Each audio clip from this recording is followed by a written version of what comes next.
Hello, hello. Here we go again. It's been a while. I'm working on the full Residence Discography, and I was dishing them out pretty fast. And it's been a little bit since the last one for a couple of reasons. I've been kind of busy, and also this was by far the hardest episode for me to work on. Yeah, we're covering stuff recorded between 2009, 2011. It's all about ghosts. Well, mostly. Um, but yeah, most of this stuff I either have not listened to at all or just like briefly. This is kind of like the time that I kind of walked away for a little while and wasn't paying attention to them. Like I had been a big fan for 20 years up to this point about a couple things. First of all, this is the era when I'm the most busy doing my own tours and doing my own music. And in the year 2009 alone, I once figured I'd played like 100 shows.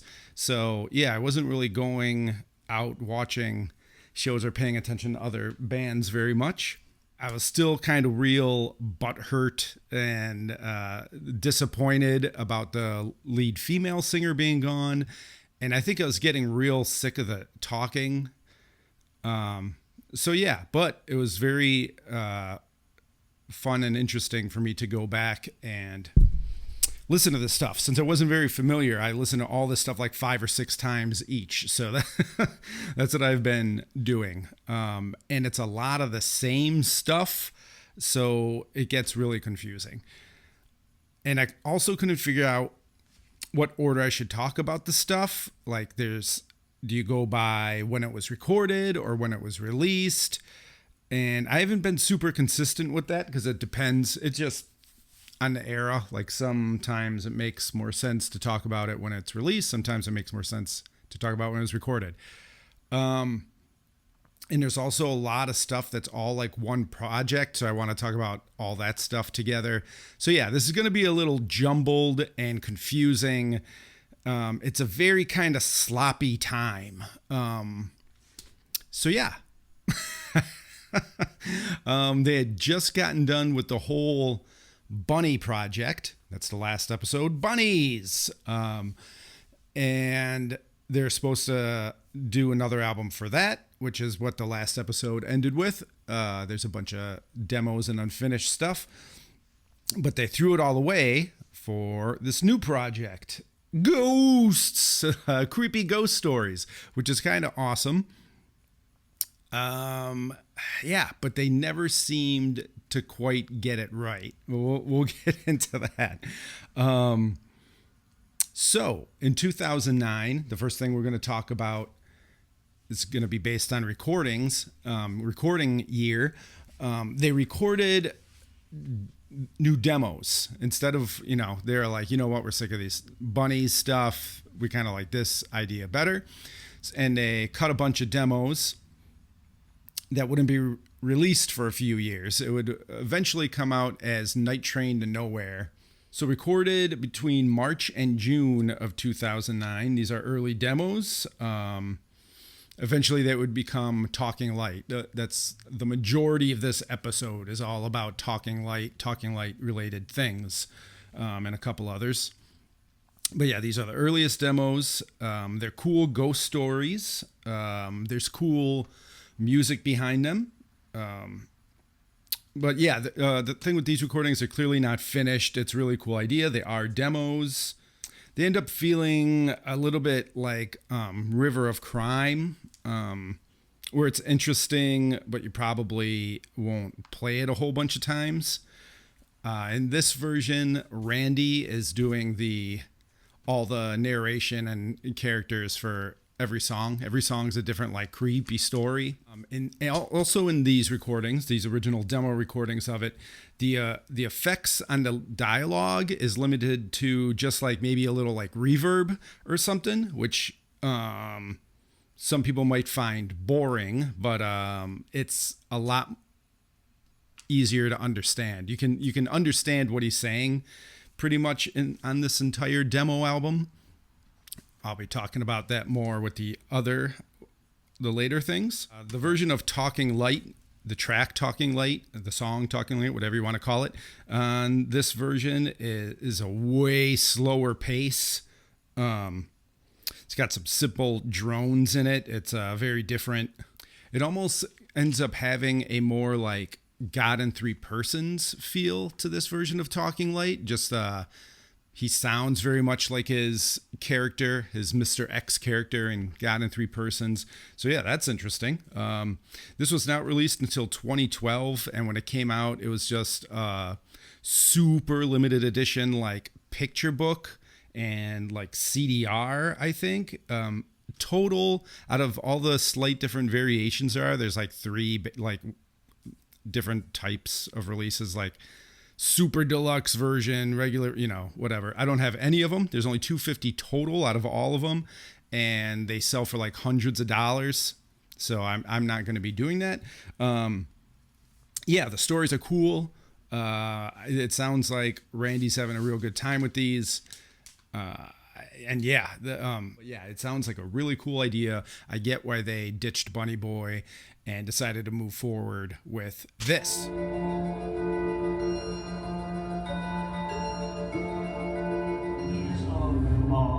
I also refer to him as charcoal face. Bloodshot eyes staring back out of that black, crusty face. He looks like some kind of laughing log he was burned up in a forest fire. This unprecedented skill lies in my expertise. I guess you'd have to say that Florence and I were lesbians, although I never really thought of us that way myself, until the day she died.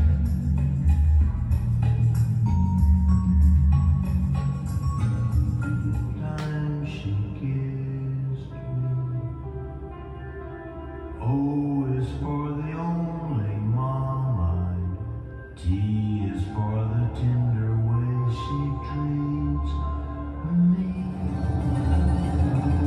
Compounding this preposterous claim is these statement that this entire species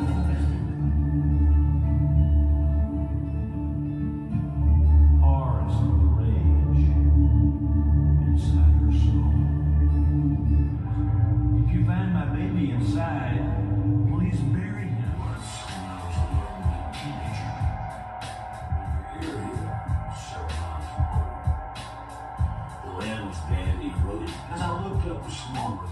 Recorded in between October and December 2009. Dollar General. So let's just get that out of the way right now. Yes, it is gotta be the worst album name, album cover out of everything. You pull a CD out and you see a picture of an empty Dollar General parking lot. It doesn't really ooh, I gotta check that out. So there's that. It was a limited edition CD. This was released in January of 2010. Limited to only 800 copies.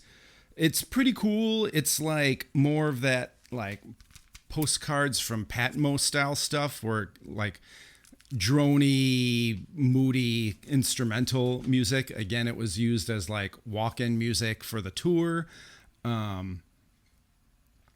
Recorded right around the same time as when he was working on all the music that was on that Night Train to Nowhere and other stuff. So yeah, Bo Buck is making a lot of music for this new project.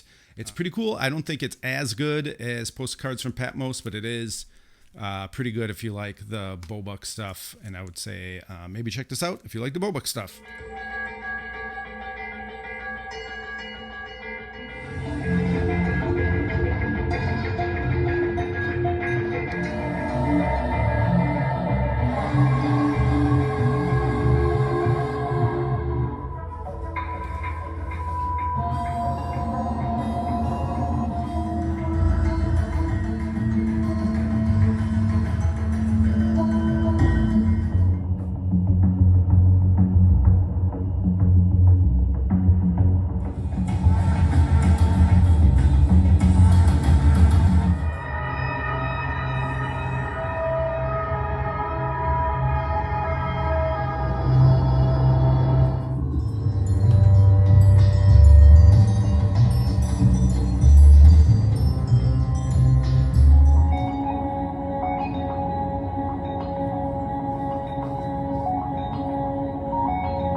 then they went on the tour, the Talking Light tour. And this is the first time I ever skipped seeing the Residents. Like I said, I was touring a lot. And also, well, I think I probably checked out some footage, or they also were doing this thing where they released like every show as like a download. I think even a free download, which seems like a good idea, but it kind of becomes more of a saturation thing than a that's cool for the fans thing. I mean, if you're like paying attention and getting excited and downloading all this stuff, by the time they get to your town, you might be like totally over it. And I think that's what happened with me. I kind of like skimmed through it and I was like, oh, I don't know. It's like more talking. I don't know what they're doing here. And just like didn't pay close attention and just kind of didn't bother. So going back and listening to this several times, I do wish I went to go see it. Cause like I said, the ghost story things are really cool. He's really getting into the like talking and telling stories at this point. And it works well. I'm sure if you're there, it was probably really cool. Listening to a little snippet online or like some crappy YouTube video isn't gonna really sell it. But okay, so they go on this huge tour and it was several legs. The tour started in January 2010 and it didn't end until like April or May 2011. So yeah, they did a ton of shows on this tour. Another thing that bothered me about it and made me not want to go see it was, yeah, not only was female lead singer not there, but like at this point they're now stripped down to 3 people. This is when they start their Randy, Chuck, and Bob trilogy. This is when they came up with these fake names, aliases, whatever, that they're still kind of known as today. It makes it easier to like, instead of saying like guitar resident, singing resident, you know, it gives them a name. It also gave them a way to do more side projects, kind of solo stuff, which we'll get into later. But yeah, I was really bummed. Like seeing only 3 people on stage. That's another thing where I was just like, man, I know what you're capable of. And I probably just too hard on them. Maybe a little smug and too hard on them, honestly. But yeah, so the tour, it was a mixture of all these ghost stories. He's talking like ghost stories that I really think was supposed to be a studio album, but it never really came together. But yeah, so for the tour, they would always do 2 stories at least, like these same 2, and then they would pick another random 2 or 3, I think, every night from all these stories on that night train to nowhere and other stuff. And then the rest of the stuff was just kind of redone old songs, which I think also bothered me at the time. Some of the music on Night Train to Nowhere that was used, you know, for the music behind the stories is kind of like reworked and used as music for old songs. When they do old songs, they often will make them sound completely different, a lot, which I enjoy very much. It's a cool show. So they're all released as downloads. They only released one of the shows as an official album, which was live at Bimbo's. April 16th, 2011 is the show date. Here's the thing though. It's like a super limited edition CD. It might even be another fucking CDR, but I don't know. It sells for like over $100. But what's really goofy is the same show is on DVD, and it's really cheap on like the MVD site or whatever. So yeah, why wouldn't you just buy this, which is a real DVD, and you can actually watch the show instead of spending over $100 on a CD? I don't know, but yeah, pick this up. I'm glad I have it because I didn't get to watch the show. So yeah, very cool show. And at this point, the stories Randy does a couple of them, but they got guest actors, voice actors, whatever, to do the other ones. And that includes female lead singer resident that hasn't been around since the Way We Were show. She gets to do at least a video thing, and it's very cool. So at least there's that. She's still greatly missed as a performer.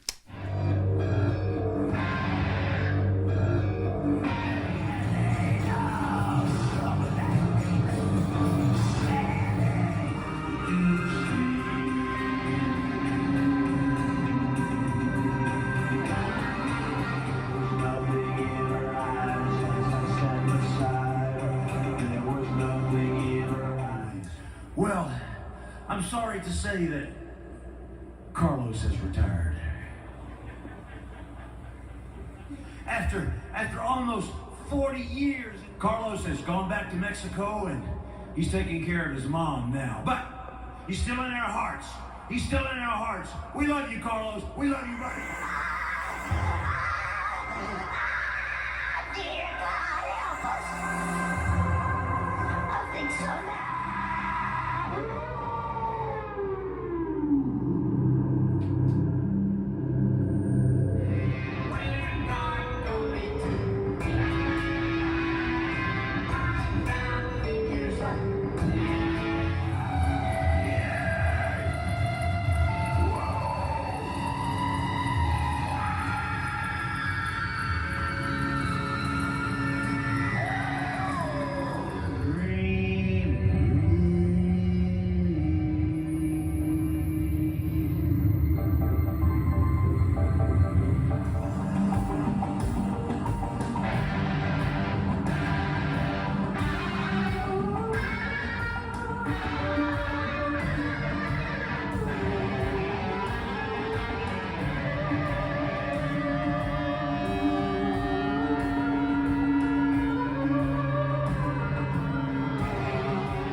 Also released in 2010 is the Randy's Ghost Stories DVD. And this is all the stories they made, like all the stories that would play on stage. It was like on a screen between the songs. Here they all are, and it has like cool visuals to look at. And, you know, it has the updated music and all the cool stories. So this is kind of the closest thing to a studio talking light. This is it. I think it was supposed to be an album, but I don't think they could agree on something. And I think there's a lot of friction starting around this. It's basically like the Night Train to Nowhere demo CD redone. This is the finished one. These are the versions that would like play at the show, but it's not live. It's the actual like studio recording. The new actors, sometimes it works better and is a nice change from hearing Randy all the time, but sometimes they're not as good. I won't do specifics because I'm not trying to call out anyone, but that's my opinion on the acting.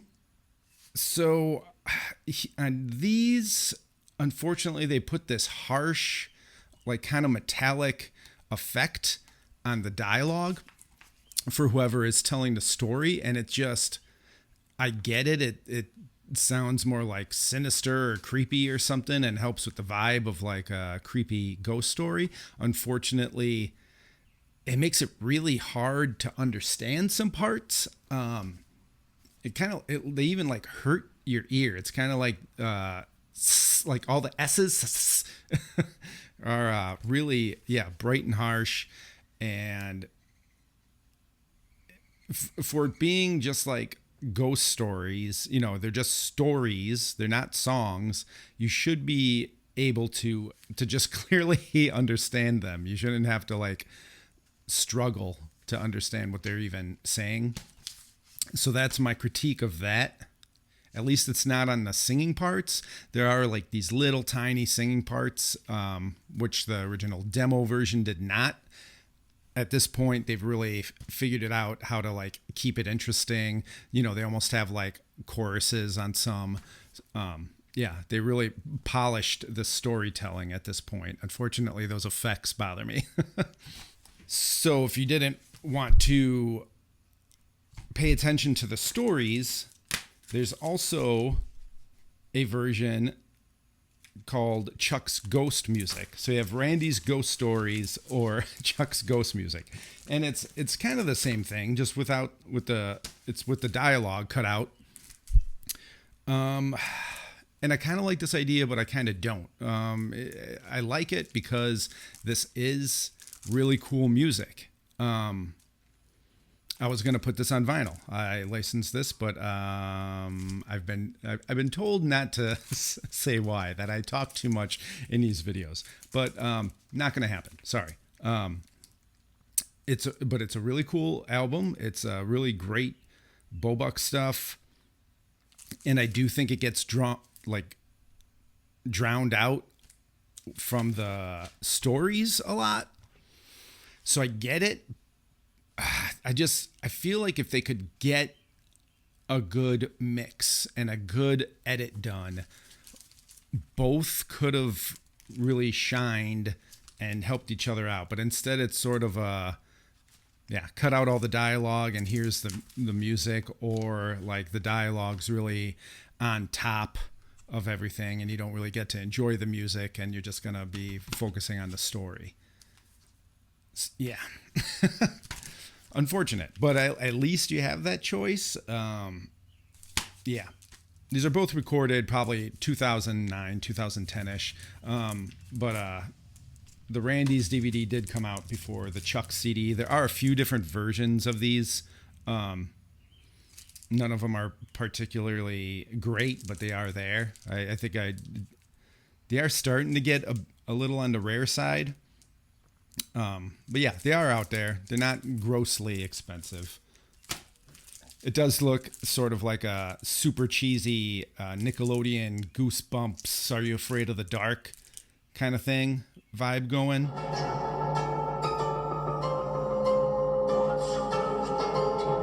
Walking by myself and wandered into an unfamiliar area. The land was badly eroded. I could not stay here no more.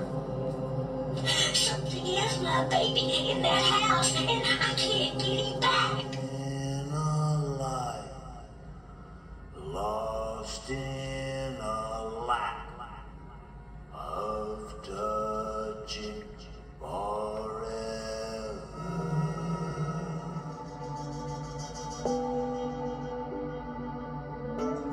It's only been 2 weeks since Howard died, so I guess I should be destroyed forever.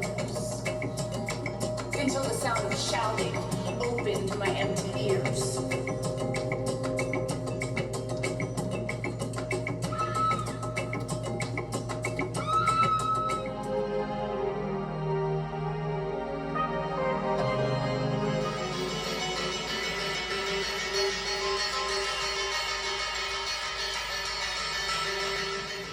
I've seen the ghost of my wife right in front of me. The first time, it was not too long after I killed her.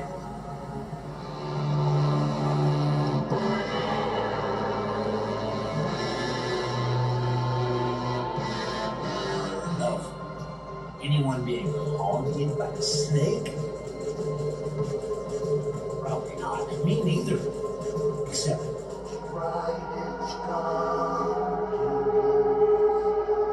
Yes, it's gone. And wasn't it a long way down?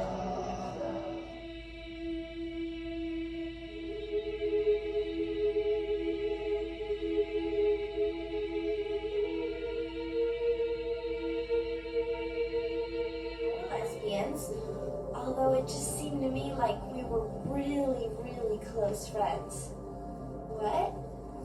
Well, that's kind of personal, but yeah. is Milton, the Milton Man, on vacation. And yes, I also called him Charcoal Face. Smoking a cigarette and all, and I threw it down, and it fell right in that gasoline. And kaboom! I mean, don't worry, just like, that's the name, and then it goes trouble down the drain. Oh, it's still days good like a cigarette chew.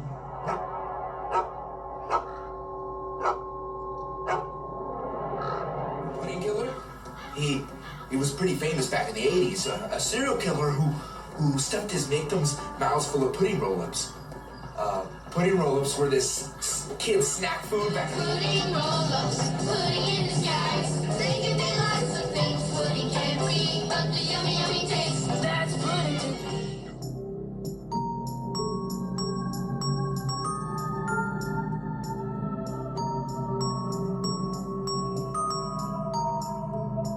When I was very young, I had a twin sister that no one could see but me.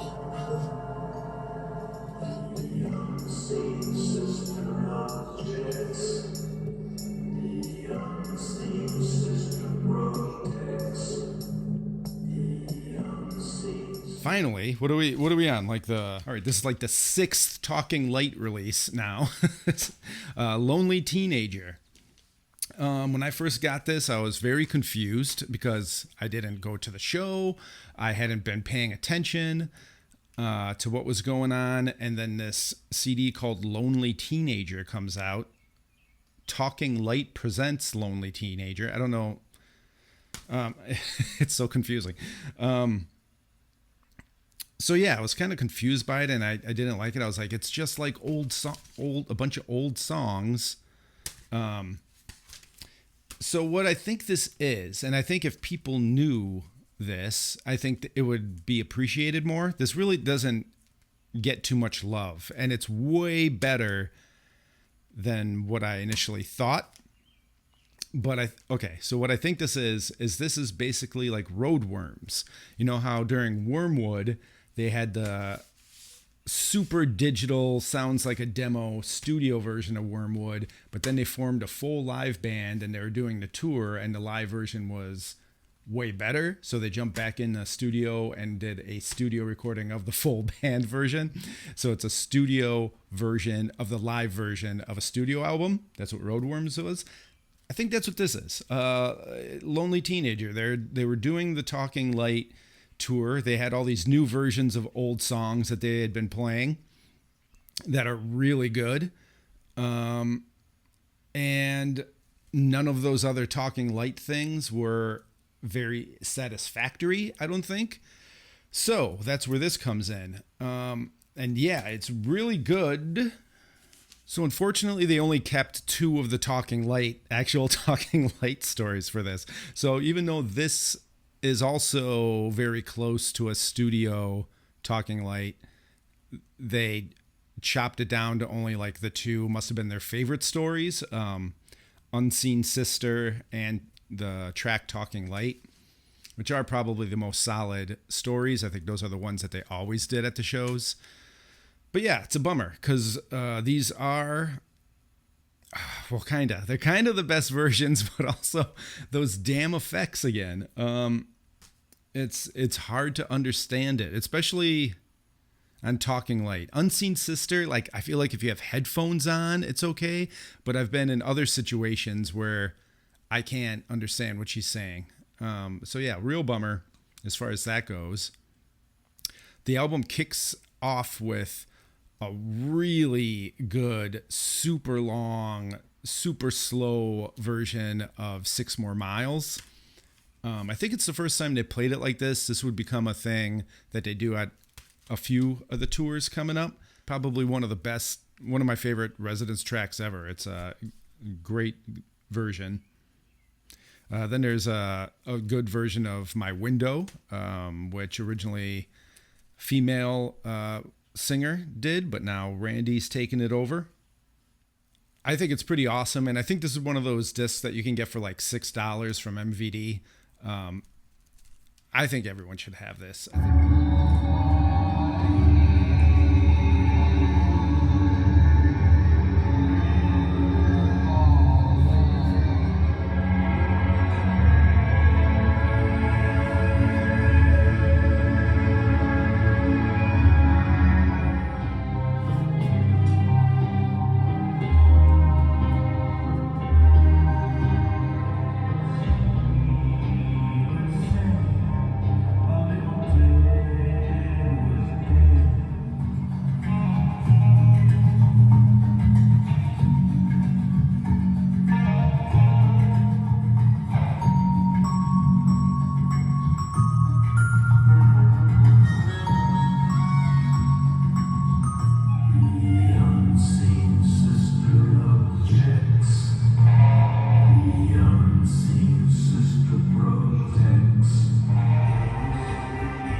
I think it's a real shame that Talking Light never became what I think it was supposed to.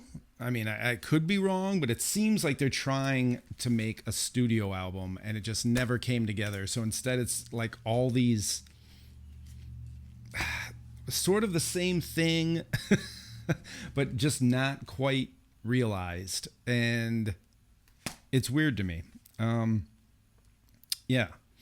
Like, it's the versions of the two story songs on Lonely Teenager are like the most solid arrangements and, you know, performance, but then those effects fuck with them.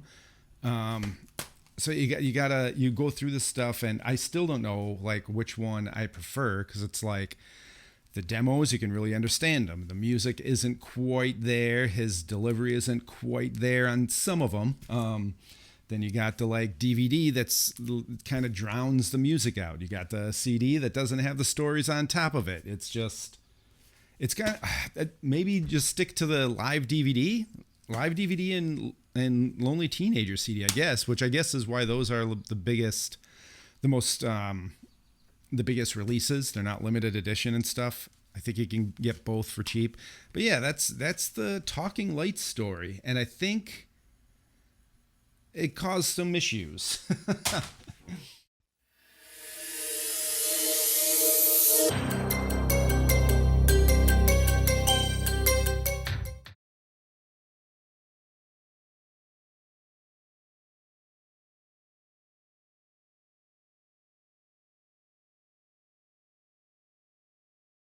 One of the reasons I think it caused some issues is you start seeing them kind of break up a little and go in different directions.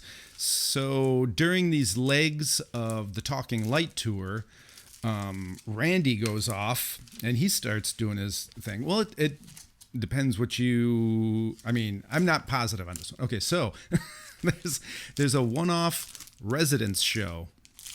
It was called So Long Sam. It's actually pretty awesome. It is Randy, the singing resident, now playing a character named Sam. And it's all covers, almost all like oldies to like 60s rock, I think. With like at least one modern song that's surprisingly awesome.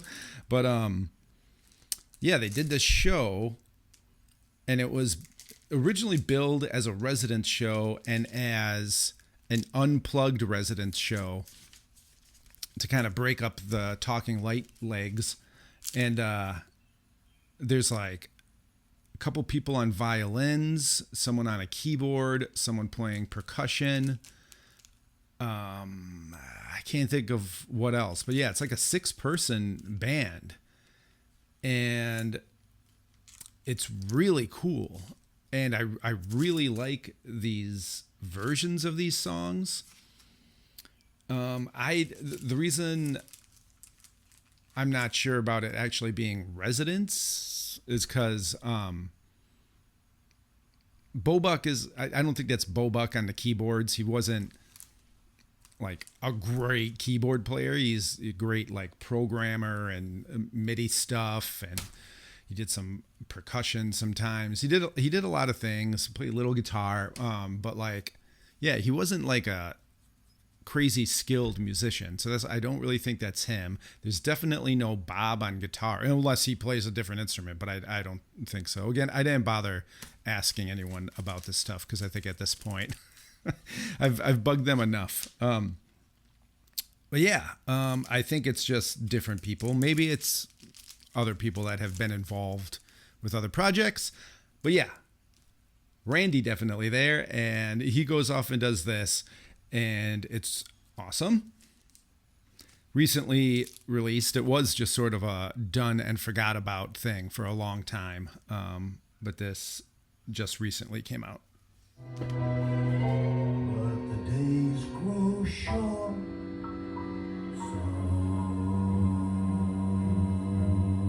Some people say your man is way down the road. A boy just a single by. That nice young preacher brother fell into a burning ring of fire. I went down. Oh, wow, his wife on the babe. Heartaches and tears down. Her lips are devil red and 27 miles apart. I used to go snake going that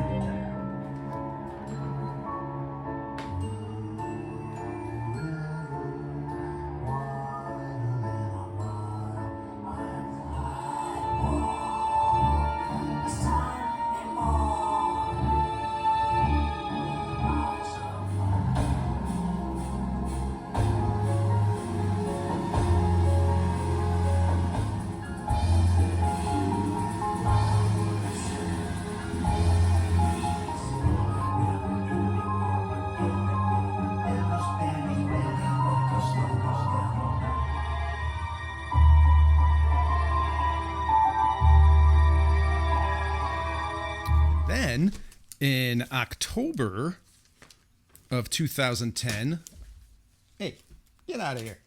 In October of 2010, again, Randy goes off and plays with a different band. This is another thing I totally missed. I knew nothing about this. It's not going to show up in any Residents discography because it's not called Residents. It's this Czech band. I believe these are the same people that did the Freak Show Live in Prague show from 1995 that I said I'm not going to talk about because it's not a Residents show. I think these are those guys. Pretty sure that's the situation. But they're doing all Residents songs, and they had Randy come and sing. And I have mixed feelings on this. When I first put this on, I was like, oh shit, this is kind of really awesome. They open it with Shorty's Lament from Mole Show Intermission album, which is one of my favorite albums. And the sound quality is just great. The sound quality on this album, which is recorded live, is it might be better than any Residents album. And you know, it's drums, guitar, like heavy guitar, and but there were overdubs when they finally put this out, so maybe that's why. But regardless, like, this album really kicks and sounds awesome, and the guitars sound great, and the drums are big. So yeah, my first reaction was like, oh wow, this is awesome. And then it kind of started fading to me, and I started losing interest, and I was wondering why. And the thing is like, it sounds good. It sounds really good. It sounds too good. And it's not The Residents. It's so professional that it's almost not weird at all. It's too good. It's like there's like Frank Zappa people and there's Captain Beefheart people, and I'm not saying nobody likes them both, but I'm saying there's usually a Camp Zappa, which is like ultra skilled, traditional, do your fucking lessons. To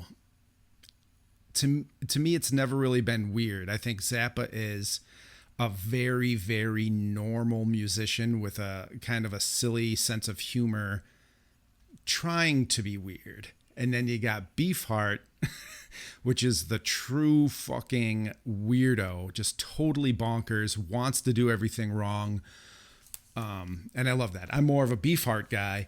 So yeah, they're great. I'm not like, I don't want to shit on these guys. I think this album is solid and sounds awesome, but it's not them. It's a cover band, and I think it's too professional.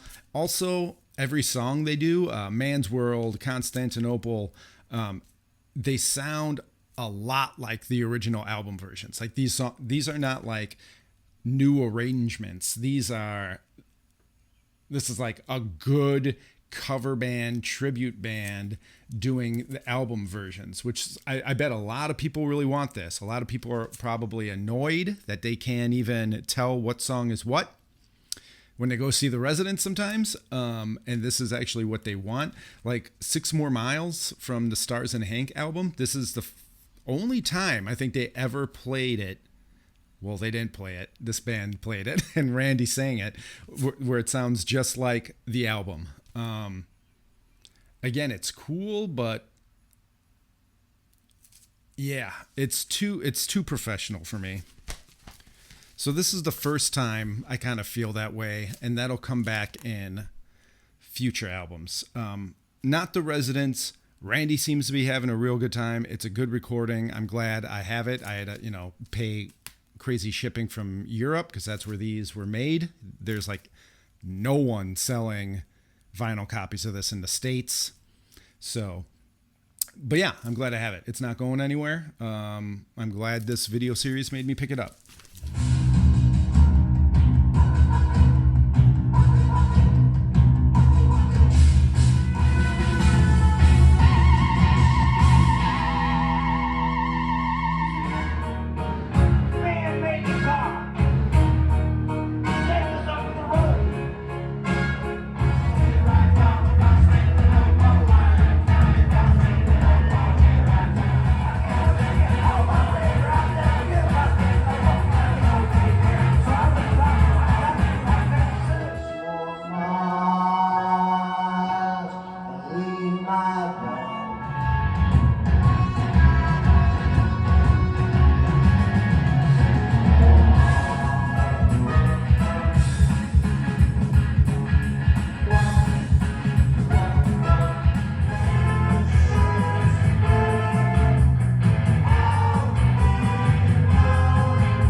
So the So Long Sam Randy one-time residence show was so successful that Randy decided to do more of these. So again, he goes off and does more of these Sam's shows, now called Sam's Enchanted Evening, sealed.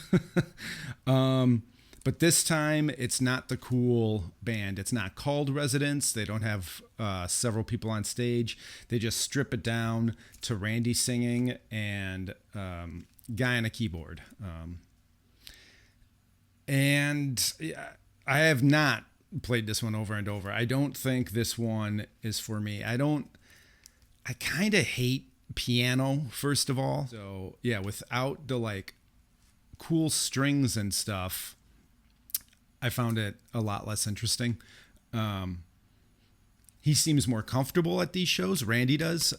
He in the original shows, he's reading all the lyrics. It's a very stiff performance. I would recommend actually not watching it.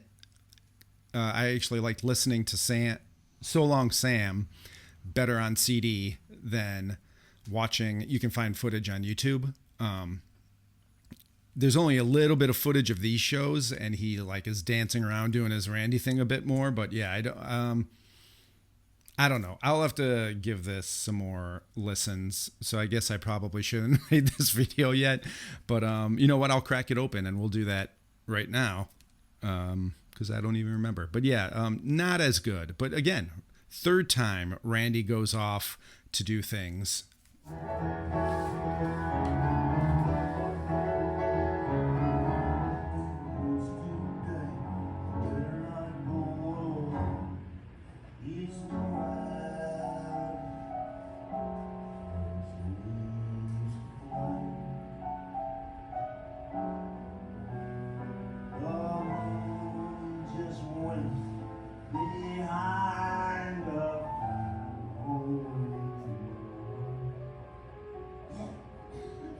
Sometimes you gotta go soft.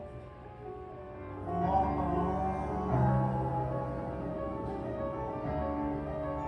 on now. The sun is never shown. Like it was in the morning after that All right, and now we go the other way. So while Randy's off doing this, like this starting back at like according to this 2010 2011 when Randy was going off between Talking Light tours to do his other thing, the rest of the residents made a Residents album. And yeah, when this came out, I bought it right when it came out, and I was just confused. Again, I didn't know everything that was going on, and I was just confused why there's no singer, and instead there's just like some guy doing basically spoken word stuff in Spanish. And I just kind of thought that was boring, and I never really, maybe gave it a couple listens over the years, but revisiting it, especially after listening to, like 6 different attempts at Talking Light, this sounded so good to me. Yeah, so this is the rest of the Residents. It's billed as like, Chuck, Bob, and Carlos. And it's really good Chuck and Bob stuff. It's the most solid, arranged, recorded, edited album since like Bunny Boy. Like this is the only thing in this whole batch that to me like sounds like a real album, from start to finish. Yeah, the music is great. The spoken word stuff doesn't bother me as much as it did. Like I don't care if I don't understand what people are saying. I actually prefer it these days because you're not going to say anything new I haven't heard. So yeah, actually I prefer to listen to usually like German music, stuff like that. I like the sound, just the sound, phonetics of different languages is enough. I don't care what the words mean. But the problem is it's just too spoken. It's just kind of dull. Not always. There's this one part early on in the album where there's this great actually sang part. I think he's just going like, why me, like over and over, and it sounds very much like Randy on Tweedles. And I was like, yes, do that more. Like, I don't know if like they're like, oh, that sounds too much like Randy, don't do it. But I wish he would have. I wish there would have been more sort of singing, rhythmic and, notes, melodies. Could have did the same words, but yeah, most of it is just spoken. So most of the vocals are a little on the dull side, but the music is great, and I think this album has really aged well, and I'm going to be playing this one a little bit more often, I think.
So this came out in a couple different ways. There was a 2-disc deluxe version that came with another piece called Lying Horse Rock.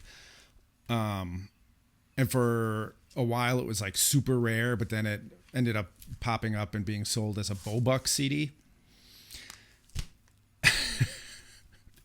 One thing, okay, so it's all going to kind of become a mess from here on out because there's like more and more like Bobuck releases, but a lot of this stuff was originally sold as Resident stuff, and then at some point they like change what the artist on it, and I kind of hate that. I'm not sure if that, we'll talk about that later. I'm not sure what the deal is with that, but it's kind of annoying. So yeah, here it's Resident's Coochie Break. I'm not sure if this one eventually just becomes a Bobuck, but Lying Horse Rock did, which was on the 2-disc version. Then it becomes just like a CDR at some point that's slightly different.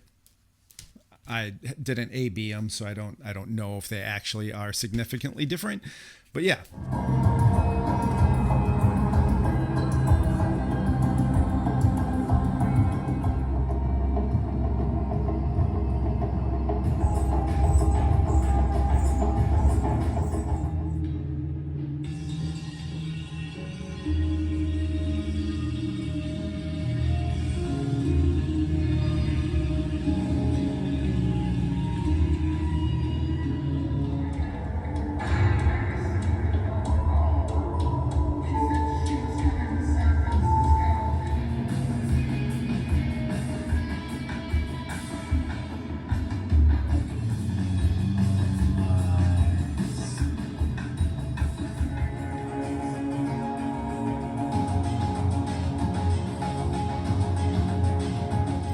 There's that, and there is one more Coochie Break thing.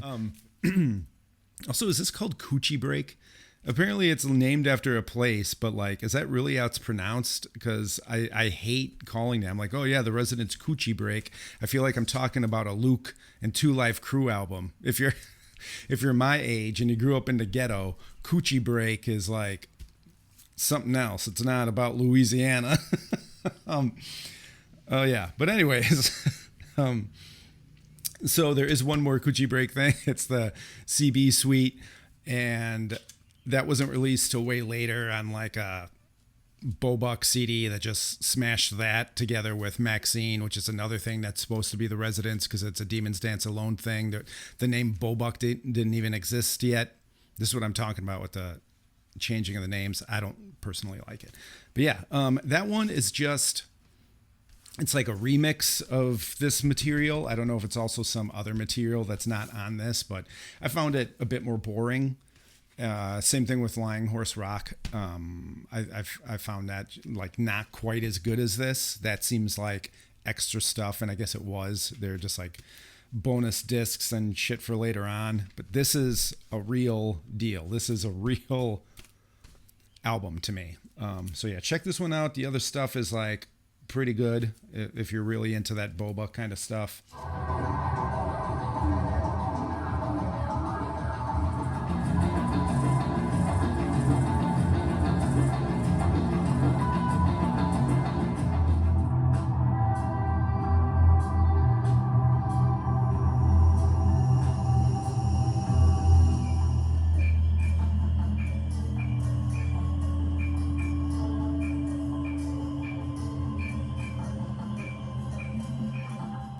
And yeah, you see, this is just sort of a mess at this point. Like you go from like that Bunny Boy era, like they're really together and everything. The albums are great. The live band was a little off as we talked about it, but it was a good show. And then, yeah, this kind of seems like stuff falling apart. And we'll see how that goes later. I'm really going to have to do a lot of editing on this one. Oh, there are also, they start doing these like cheapo kind of pointless compilation CDs. In June 2010, they did one called Morning Music. There's nothing special about it. It's supposed to be like nice upbeat songs to like start your day off well, but they're all songs, you know, that you probably have already, which is why it's sealed. I bought these, you know, for super cheap on the MVD site, thinking maybe there's something on them, but yeah, there's nothing on that one. And then in July 2010, they did a follow-up called Beautiful Eyes. This one does have some unreleased stuff on it. Yeah.